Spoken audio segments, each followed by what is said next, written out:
Ryan back again on Let's Talk About It with Matt Rupar, Susan Johnson, and our Yeah. very special guest today is. Jim Rivers, our Oh, town come manager. on! I was going to say that. You Oh, you come took on. away my line. I'm gonna hit.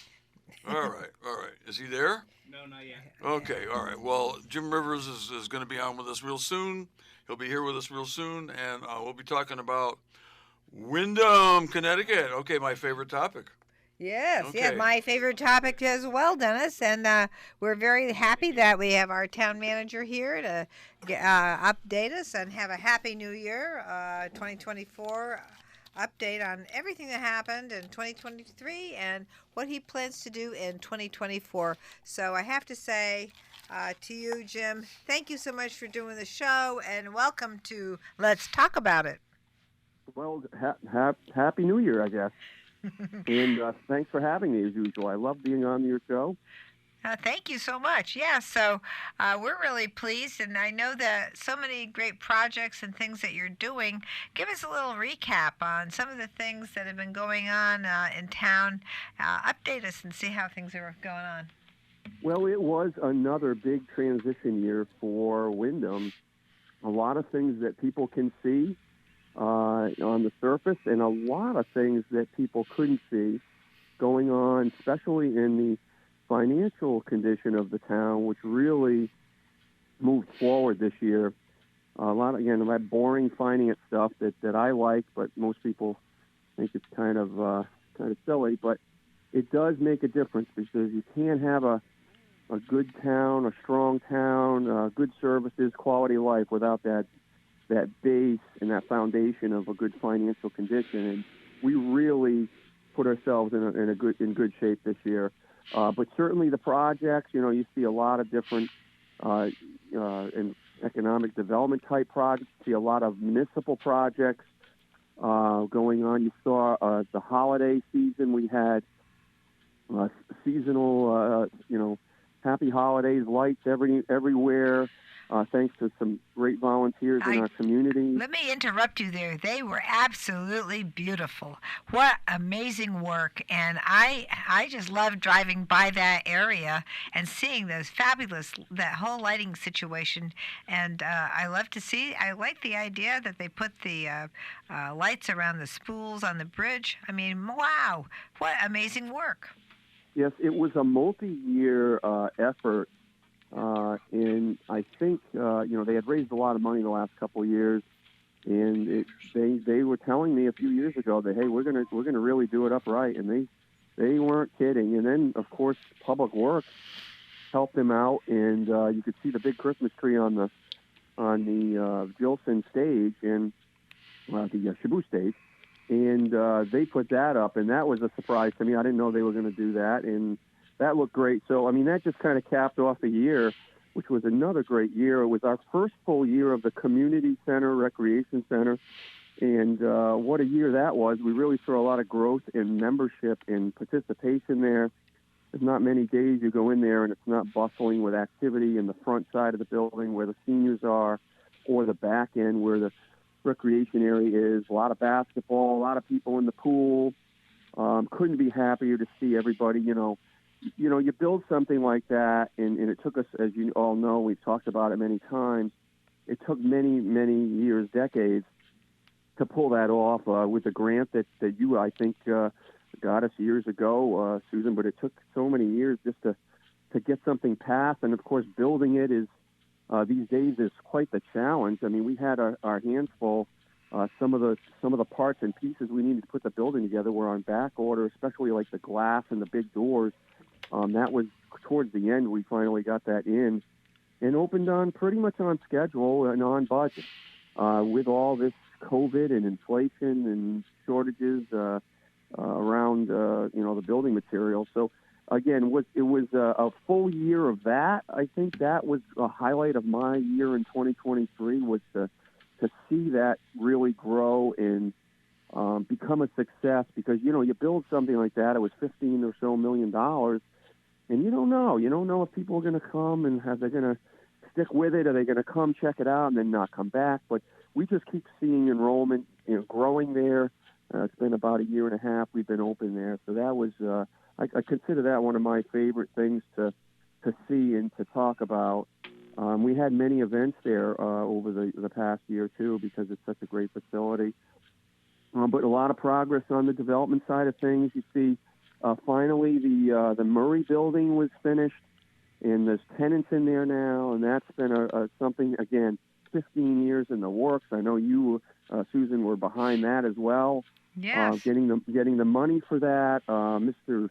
Kelly, starting and stopping here on us. I'm not happy about that, but quite a bit of money was put into the Foster building this year, and we hope that next year, or the year we're in now, 2024, we're going to see more progress there.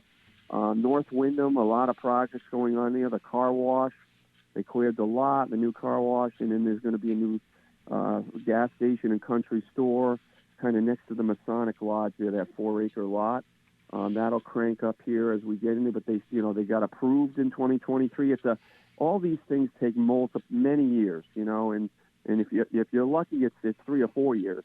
Sometimes it takes 15 or 20, as we can see with some of the projects we finally finished. But even these smaller projects that are private development, chain stores who can put a store up really quickly, but it takes a long time to make the acquisition, to make the plans, and even for them, it's a few years to see something happen. So, but we're really seeing, you drive through town, and we've all been coming to, Windham or Willimantic, if you live there. I haven't lived there, but I've been coming all my life. And to drive from North Windham and to drive through that town, I get people all the time that tell me, oh my God, it looks so much different. It's unbelievable what's happening over there. We're in it every day, but just think about what it looked like even 5 or 10 years ago. It is much, much different. All the way, you had empty bowling alley, empty Sears store. I could go right through, right from North Windham right to the west side, and there's so much change there. But 2023, again, another year where we propelled ourselves on the economic development side, and then of course, financially, we upgraded our bond rating, which there were only 3 towns in Connecticut that had an upgrade. The other 2 towns were so low that they had nowhere to go but up, and we were already double A minus. We went to double A, and it's very hard when you get up in that AA range to move up in this, in the state of Connecticut, in the times that we're in. And we pulled it off with very good rainy day fund or reserves, also pushing near the 20% range right now, and just running the town right. And to come from where we were to where we are, in these, with all this adversity, COVID, and the inflation, and then we have interest rates, and one thing after another.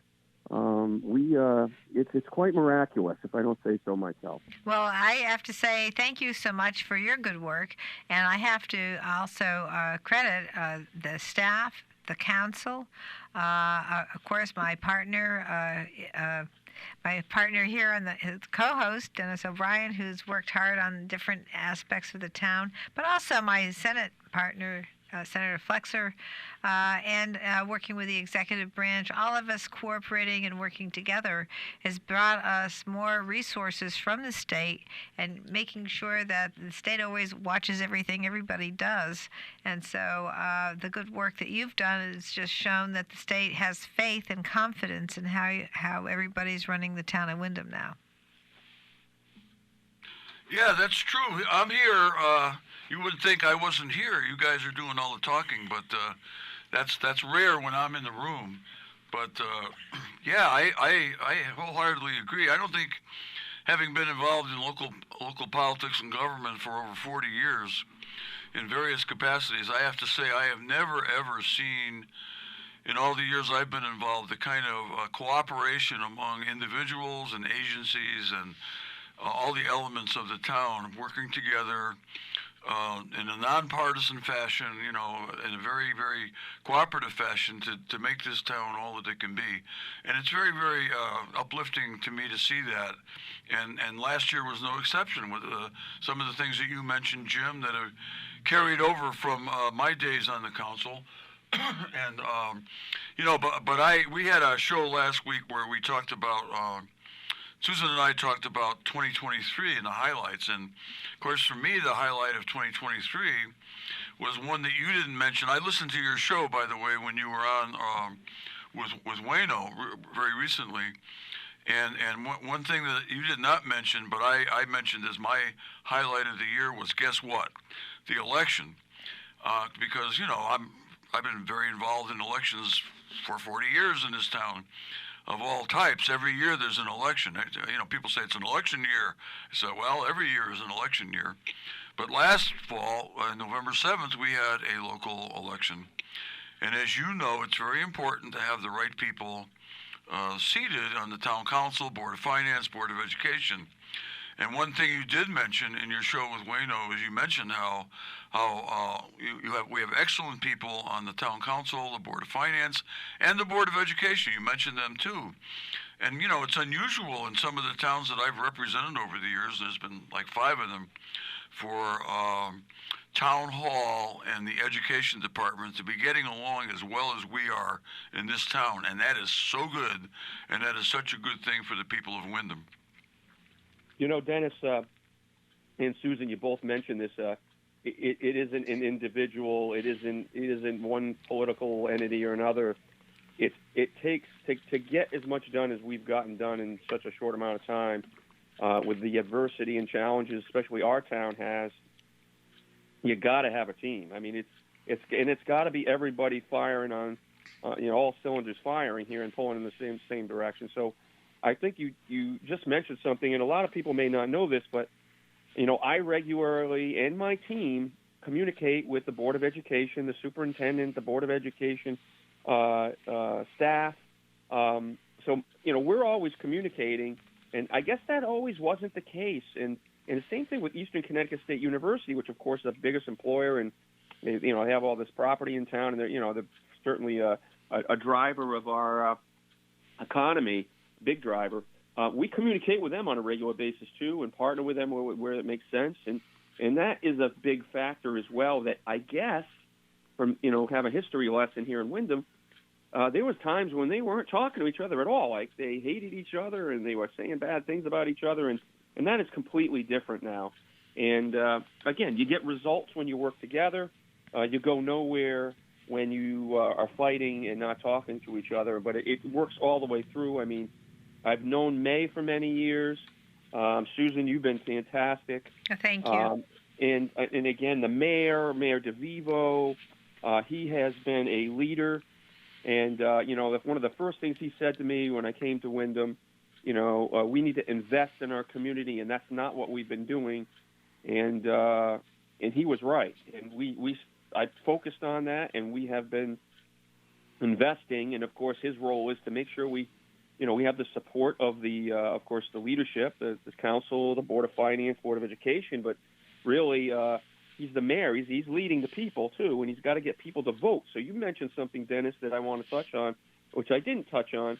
I like looking at statistics, and I like looking at numbers. And one thing that stood out to me in this last election, it was the turnout was very good for a municipal election. When you really didn't have a lot of controversy, taxes have been kind of low and down. I mean, it wasn't any reason to come out and put the hate on the elected people. It was the opposite. I think you had a good turnout because people are proud of the town and they want to come out and support it. And you could see that in the election results. There was a pretty good turnout, and again, a lot of the incumbents won by a large margin. That's reflective of people being pretty happy with what's going on. And we've also passed budgets by good margins the last couple of years. And last year we had a little tax increase. The year before was a big tax decrease. And I think that you could see it in the numbers. I'm a numbers guy. I like to see trends. I like to see the stats. And they are really strong right now on that political side of things, which is a referendum all the time on how we're doing. So that good note there, Dennis. Good catch. That was a good catch, and I just wanted to mention, because as we say that, we have people have just received their reval and people's property values have increased primarily because we have done so much here, I think, in terms of renovating so many buildings and moving things forward and expanding our tax base. And I just wanted to have you share what happens when the value of your property goes up. As a general rule, the mill rate goes down, and I think people sometimes get that confused. If you wanted to chat about that for a minute. Absolutely. I forgot to mention that as probably another big accomplishment for 2023, is we did have our 5-year revaluation. And just to go back in time, last 5-year revaluation, single-family property was pretty much flat with the prior revaluation. That's not a good sign. That's not a good thing for your town. And so this time, complete opposite. We ended up with probably the highest overall increase in property values of any town in Connecticut. We can't find another town that has had in any recent history a 60% increase on average. That's what the average looks like on all property types. Now, there's different types of property. There's single families, there's multifamilies, there's commercial, there's personal property. So what gets reevaluated every 5 years is the real estate part of that. So this time around, the single families are running around that average, around that 60% average. The multifamilies are running above that. And then the commercial was running a little lower than that. So what happens during reval, and like you had mentioned, we are going to adjust the mill rate to reflect the increase in property value. So we'll adjust it down. All things being equal, on average, there shouldn't be a tax increase, right? If we don't increase expenditures, and on average, that 60% number, if your property value on your house or your multifamily is at 60% higher than it was before, all things considered, it should be about the same tax bill. Now, there are winners and losers every time there's revaluation. That's what it's all about. It's to recalibrate what your value is relative to your neighbors or different types of property. And so probably about half the people are going to see maybe an increase, and the other half are going to see a decrease. And if you're around that mean, it isn't going to change a lot. Some people may see a big shift, may go down a lot, it may go up a lot. But overall, on average, you shouldn't see much of an increase in taxes. So people understand, my budget that I'm already preparing for the general government, I'm not seeing a whole big increase in the budget right now. We do have some wages, of course. The last few years, we've had to increase wages. It's very competitive out there. The Board of Education is kind of in the same boat. But we also have very strong grants again this year. We have strong interest income because the cash that we have in the bank, we get income from that. So that can help offset other expenditures. And overall, it doesn't look too bad. So, again, I think we're going to have a pretty good year, and we're going to see a big mill rate drop, which is another thing that we really have been looking forward to for many, many years. Our mill rate has been very high for so long. Now we're going to see that mill rate really, really drop. So I couldn't be happier about that. And property values going up is not a bad thing. It's good for everybody. It's good because it shows that people want to come to our town. They want to invest in our town, and that's why they're willing to pay more for the property. Great. Thank you so much for that great explanation. That was excellent. Oh, Susan's looking to me now to say something. I hadn't finished with our first topic. I wanted to say this. We talked about how we've had a buy-in, I think, about what we're doing with the construction projects and all the new things that we're doing here in town from the citizenry, and that's true. But it still requires leadership. And the leadership of the town is working together now instead of, the Board of Education and the superintendent not getting along with Town Hall, with the Board of Finance not getting along with the Board of Ed. I mean, we've had some outstanding leaders leading our agencies and our Town Hall staff in the person of you. And that's another reason why we're able to get all this stuff done. You mentioned how sometimes it takes 15, 20 years to do a project once it's envisioned. Well, I mean, there are things coming up now still that haven't been done yet that are now coming to the forefront. And one of the new, projects that Susan and I started working on in a way, and not getting it done because there wasn't enough support from basically from town hall, to be honest. Is the third floor renovation. That is something that I noticed not long after I became judge of probate. I read some articles by Tom Beardsley about the history of the building, and I realized that not long before we came to town in 1974, the Superior Court for Windham County was upstairs on the third floor. That was the county courthouse, and it says right on the front of the building, Windham County Courthouse. And you know, that was something that my dream was to make that a regional courthouse for the probate court, and for the children's court, which I was the initial chief judge of, and John McGrath now is the chief judge, the administrative judge of that court. And I just thought it would be wonderful to take that wonderful space that was at one time beautiful. It's still beautiful, actually, and it has so much potential, and turn it into a special probate court for the whole region for children, and also for the local probate court. And that now is back on the table again, and I'm delighted, and I hope I'm around long enough to see it come to fruition. I intend to be, and if there's anything I can do, and I know anything Susan can do to move that along, we are willing and I think able.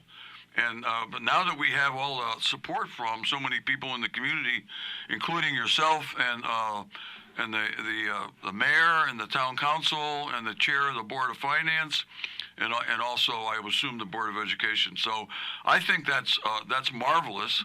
And in today's Chronicle, which you may have not seen yet, Jim, there's a big article about the Nosnick property. That property was purchased, I think it was before I became judge of probate. It's been more than 20 years. And we paid upwards of $300,000 for that property, and it's been sitting there all this time because people could not agree that anything should be done with it or what should be done. And now you and the council have impaneled a committee to work on that project, and they're coming in with a report.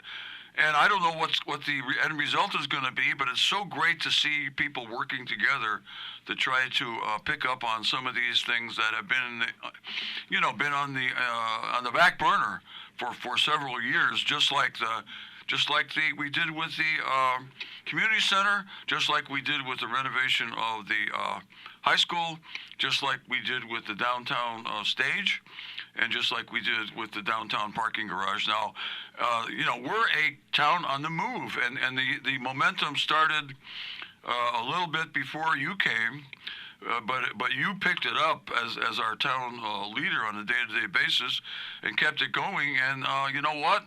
2 years since I've been on the town council, it's still going, and that is so wonderful. And I'm so proud to be here in my adopted town of Windham.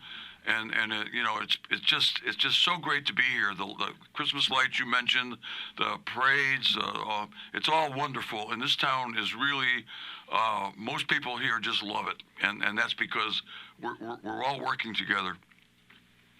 So you touched on some of the new things. So we're kind of getting to the second half of your program here. We're getting into 2024, but Dennis, you're absolutely right. The third floor, we approved $3 million to renovate that, and I got people say, "Oh, we should build a new town hall. Or we should do this. We should do that." And I'm like, over my dead body. That town hall is one of the most awesome resources and assets that we have in this community, and we're not going to tear it down. We're going to fix it. So thank you very much. Much appreciated. I'm glad you, it's wonderful to hear you say that because it is historic. It's beautiful. It's an amazing piece of architecture. It's great. So, and to hear you say how much appreciation you have is appreciative for me as well. Yeah, and the other. Yeah, go ahead. Susan. No, please. So Dennis mentioned the Nosnick property as well. Again, that's another thing. what I try to tell everybody is there's an order here to do things, right? And the priority for us when I first came into the town 6.5 years ago was really to get the base back in place, and that was really trying to sell the town to people to invest in our community. It was to try to get the infrastructure back on track, try to get the finances on track. And now that we have those things really taken care of, we need to start focusing on some of these other projects that maybe got pushed aside over the years for one reason or another. The Nosnick property is a good example of that.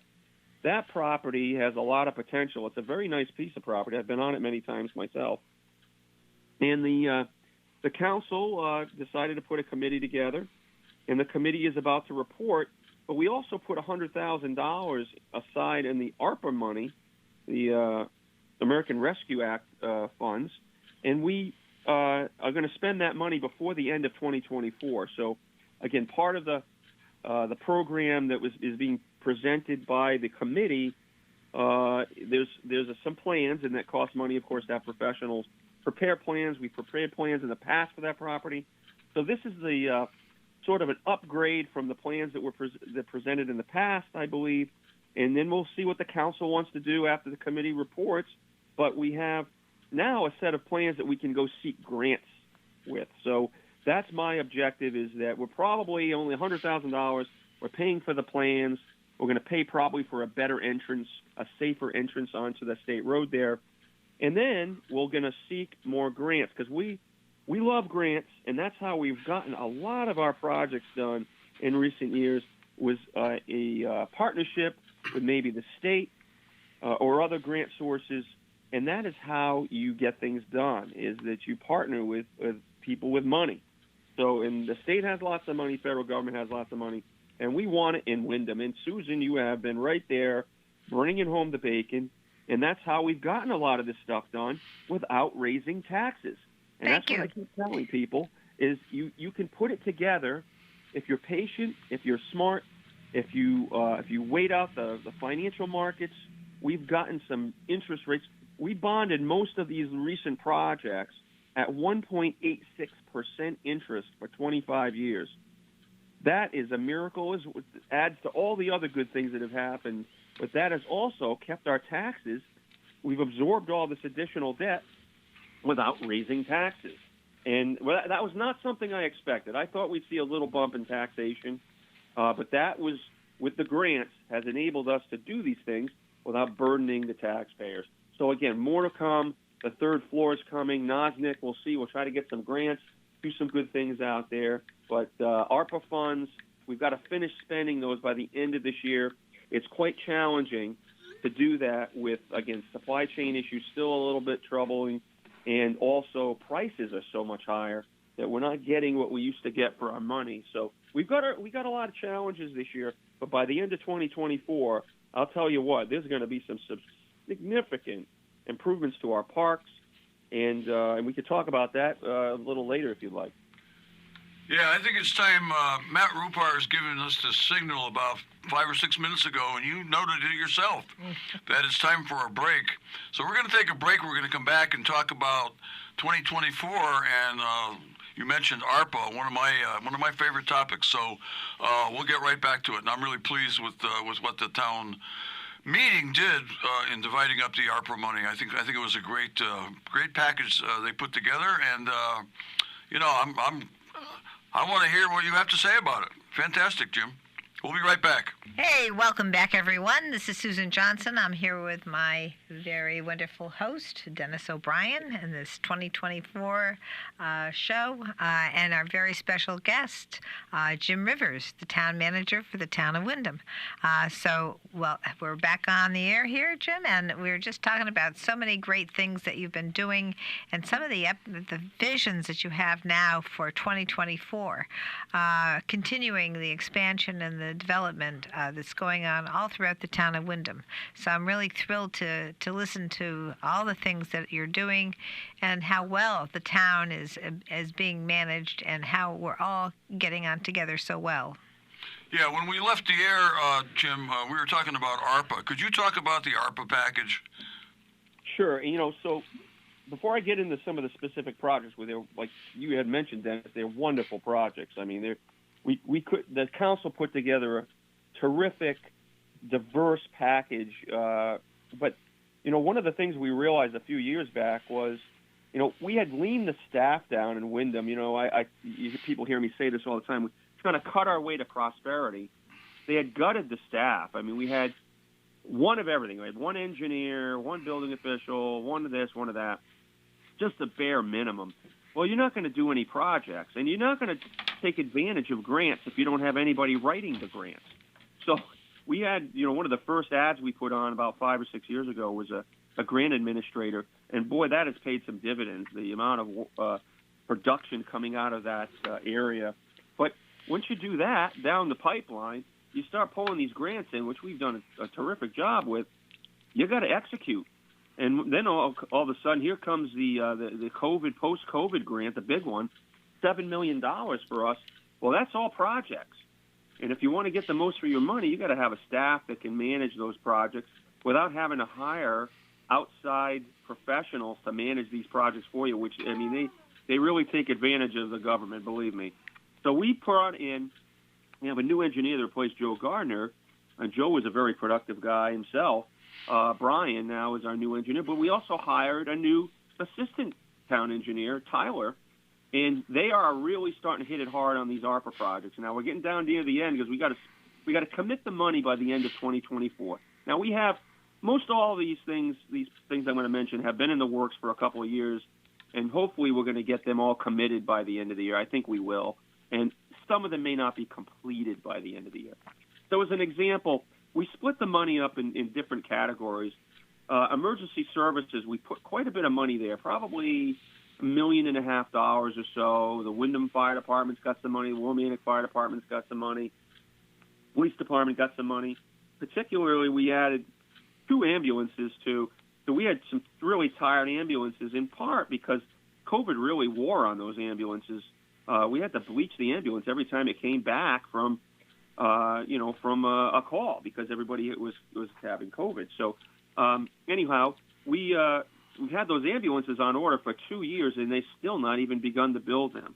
That's the kind of challenges we're experiencing even to this day with supply chain. So let's go more locally here. Probably about half the money we authorized, the council authorized, and the people approved to be spent on our parks. And again, we didn't upgrade lights and fix things like we should have in the parks because, again, we were trying to cut our way to prosperity. And the parks always ended up with, that would be cut first, right? It was recreation. Why do we need that, right?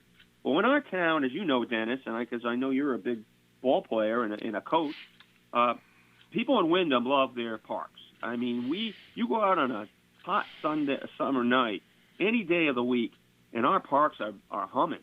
And so we had to upgrade some things. So one of the big upgrades we're going to make across the probably 3 or 4 of the parks, 4 parks, I think, Lauder Recreation, Shetucket, and the Little League fields, Dennis, dear to your heart, is we're going to add some lights there. Now, there haven't been lights there yet, and as you know, I played Little League, and you did, Dennis, and you coached the Little League. You have to cut the game off pretty. Usually they never make it to the end of the game because the lights go out, right? It gets dark. So having some lighting there at Legion Field is really going to help the kids be able to play the full games in the summer or in the spring and the summer. So that's a big project we're looking forward to. Underway. We're going to rehead all the lights at the recreation park, which is going to save the town a lot of money. A lot of the projects, people ask me, the taxes aren't going up because you're using the ARPA money to pay things. I'm like, that has nothing to do with it. We cannot use ARPA money for operational expenses. Now, what we can do is buy things that in the future we may end up having to pay for, like 2 ambulances. If we didn't buy those ambulances with ARPA money, in the future, guess what? The taxpayers would be paying for those ambulances. In the lights at the recreation park, we're going to cut that light bill in half when we put new LED heads on all those lights.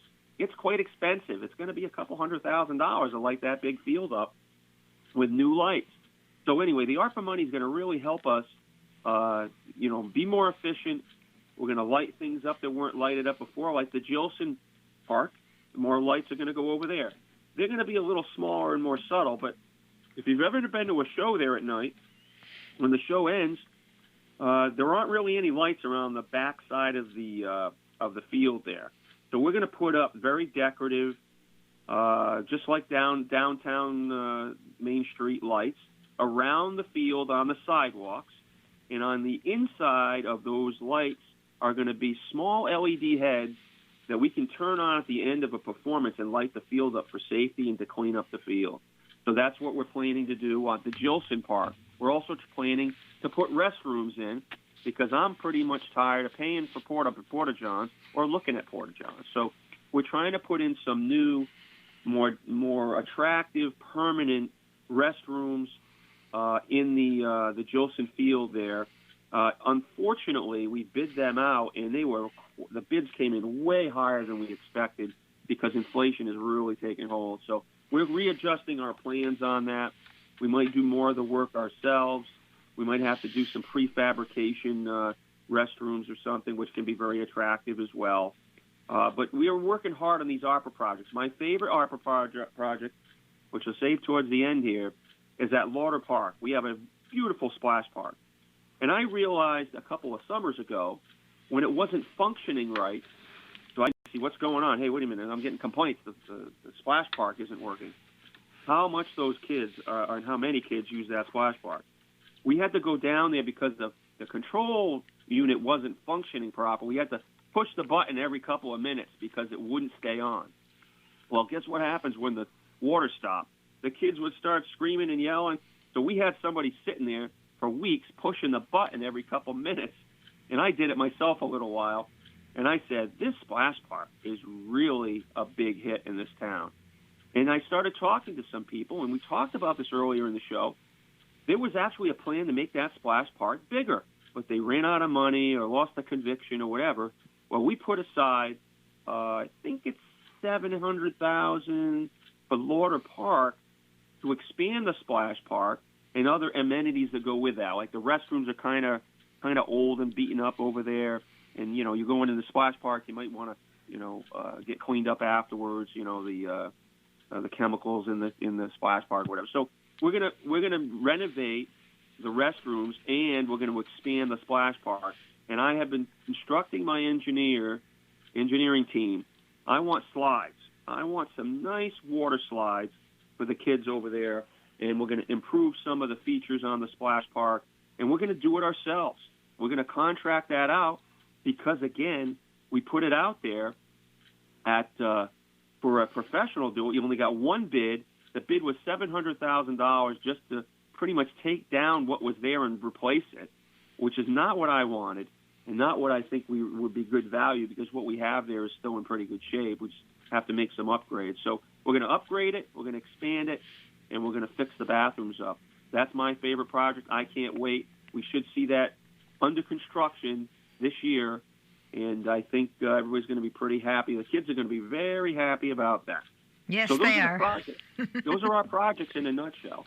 That's great. I know the little ones love that splash park, and it's a great spot right there. Lauder Park, all the great things. You've got the gardens, you've got the skate park, you've got a little soccer field over there. You've got so many things going on there, and it's a great place for people here in town to be able to go and do recreation and gardening and all kinds of great things. So that's a great idea there.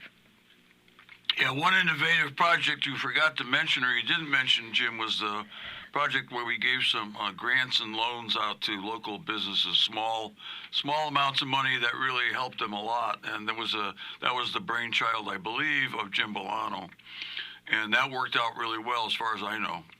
Yeah, that was a couple of years ago.